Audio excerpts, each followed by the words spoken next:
Bueno, ya así, habiendo hecho ese resumen, que creo que es importante para entender por qué hoy estamos intercambiando información con Panamá, pues entramos ya a hablar sobre el caso Panamá-Colombia. Frente a este tema, con Colombia y Panamá tenemos como primer antecedente un memorando de entendimiento que se suscribió ya hace algunos años, y ese memorando lo que establecía era que entre Colombia y Panamá iba a existir una cooperación en materia de lavado de activos, blanqueo de capitales, terrorismo y financiación del terrorismo. Lo que se dijo en su momento en este memorando de entendimiento es que iba a existir cooperación en materia de temas relacionados a estándares internacionales desarrollados o monitoreados por distintos organismos internacionales, y puntualmente aquí sabíamos que se referían a la OCDE porque pues ya Colombia se había adherido a la Convención de Asistencia Mutua en materia fiscal y Panamá ya también estaba haciendo los trámites para adherirse a esta convención, pues porque digamos que algunos países fueron presionados a adherirse a este tipo de intercambio de información porque es necesario demostrar que hay transparencia fiscal para que no los metan en listas negras o en listas de jurisdicciones no reportantes. Entonces Panamá ya venía haciendo eso. También se habló de la posibilidad de firmar un acuerdo para evitar la doble imposición, y se dijo pues que como en todos los acuerdos se incluiría una cláusula de intercambio de información consagrado por la OCDE, y se establecería pues el procedimiento para llevar a cabo dicha información. En el memorando se determinó la información que se iba a intercambiar y se habló ya puntualmente de información que se encontrará en los bancos o en las instituciones financieras, o también en ese momento información relativa a la propiedad de sociedades, fideicomisos, fundaciones, y en el caso de los fideicomisos, pues información sobre los fideicomitentes, sobre los fiduciarios y beneficiarios, y en el caso de las fundaciones de interés privado, información sobre fundadores, miembros del consejo de la fundación o beneficiarios. Entonces, eso fue lo que se habló en ese momento, y ahora vamos a entrar a revisar qué es lo que sucedió con este memorando de entendimiento. Entonces, aquí les traigo una línea en el tiempo para entender qué es lo que ha pasado entre Panamá y Colombia, y especialmente qué ha pasado en Panamá frente a temas de intercambio de información tributaria. Entonces, como lo hablé anteriormente, en octubre del 2014, pues se firmó el memorando de entendimiento entre Colombia y Panamá. Posteriormente, en Panamá se firmó en el 2016 un acuerdo entre Panamá y Estados Unidos para mejorar el cumplimiento tributario internacional y ejecutar FATCA. Es decir, así como nosotros en Colombia firmamos con Estados Unidos una ley para intercambiar información y después firmamos un acuerdo intergubernamental que permitiera ejecutar FATCA, Estados Unidos lo hizo a través de esta ley.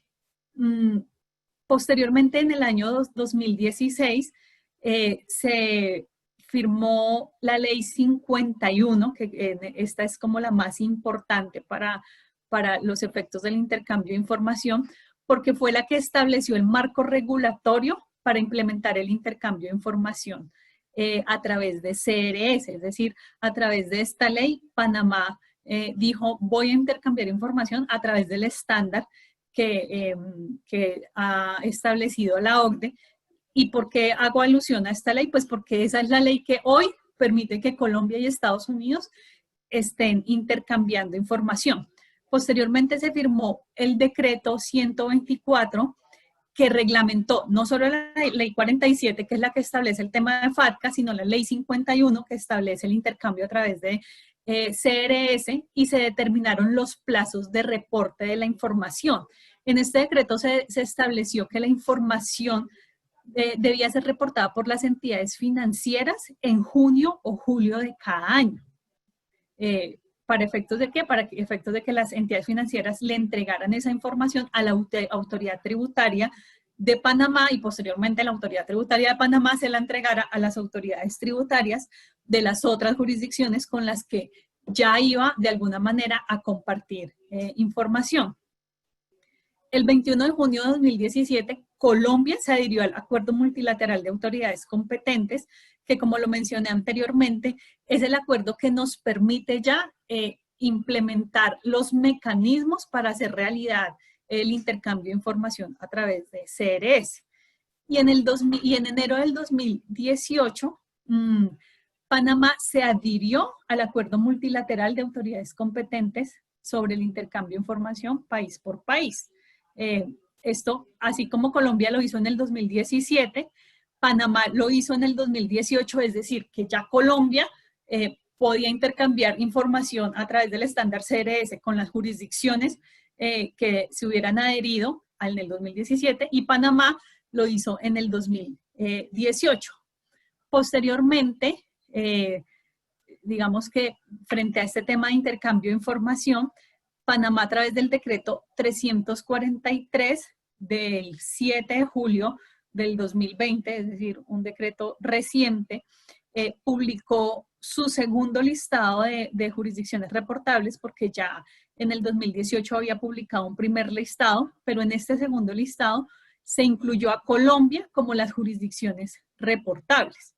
Y aquí traigo otra ley de la que voy a hablar, que si bien no hace parte como tal del intercambio automático de información financiera, es importante tenerla en cuenta y es una ley también que existe en Panamá, que es de marzo de 2020, que crea un registro de beneficiarios finales y que voy a entrar a explicar al final de mi presentación. Entonces esto para que entendamos cuál ha sido el recorrido especialmente de Panamá para llegar a hoy haber incluido a Colombia dentro de la lista de jurisdicciones reportables.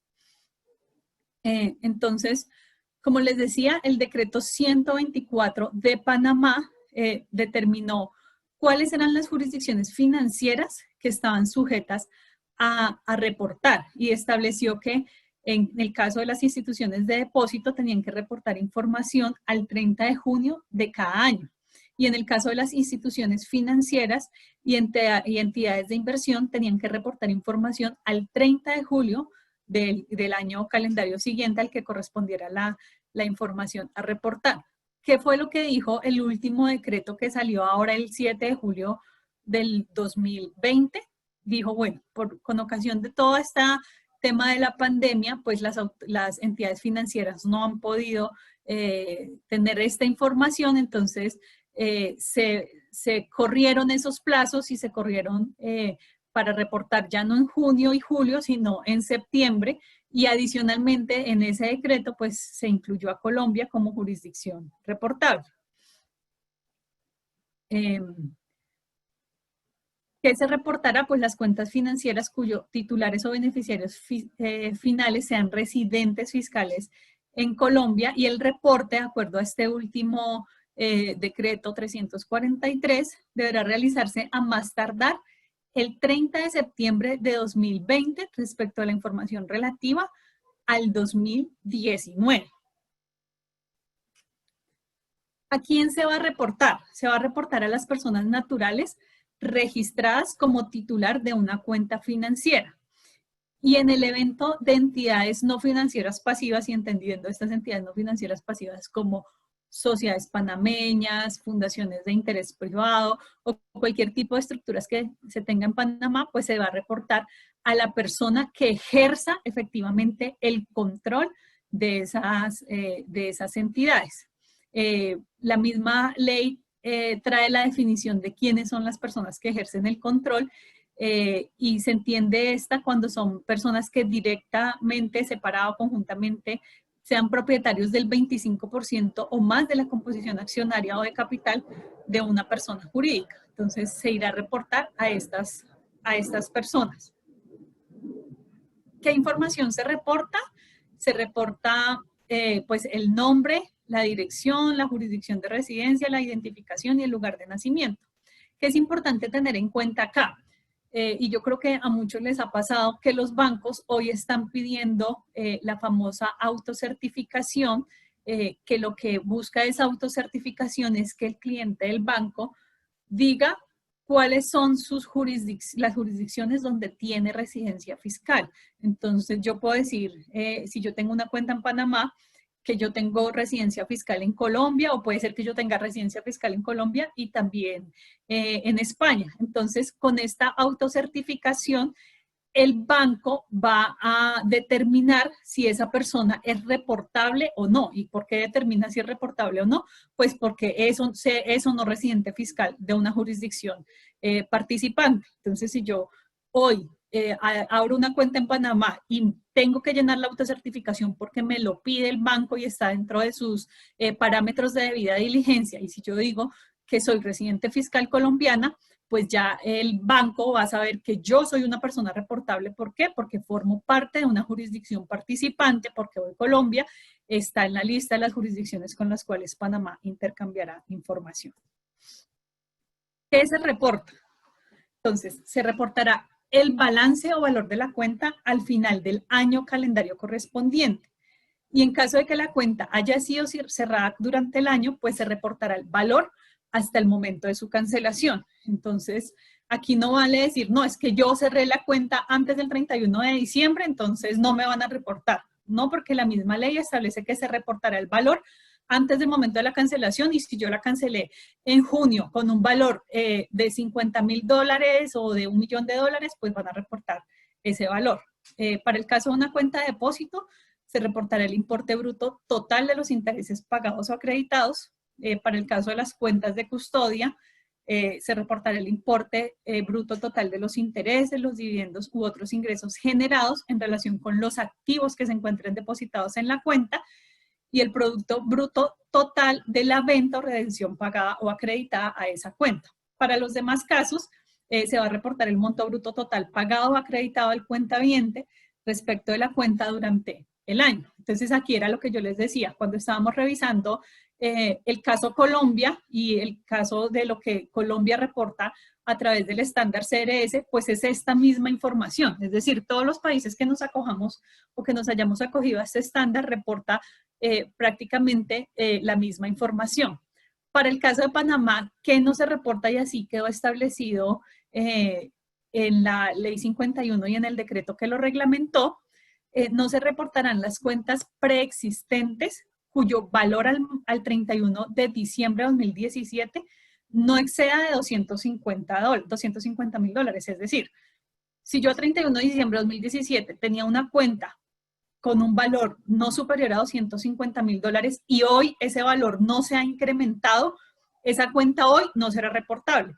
Pero si después del 31 de diciembre de 2017 esa cuenta excedió el valor, entonces ya la entidad financiera tendrá que entrar a hacer la debida diligencia y determinar si esa cuenta es reportable o no. ¿Y cómo determino si es reportable o no? Pues si existe un beneficiario final de una jurisdicción reportable. Entonces ya esa es una tarea que tendrán que hacer los bancos, porque si bien hoy puede haber personas que tengan cuentas nuevas, también puede haber personas que tengan cuentas preexistentes con esos valores. Entonces, de alguna manera, es como decirle a los bancos, con esas cuentas no se desgaste y no haga el proceso de identificación de si es o no una cuenta reportable. Si es una cuenta que excede ese valor, sí tiene usted que hacer el proceso de identificación de si es o no una cuenta reportable.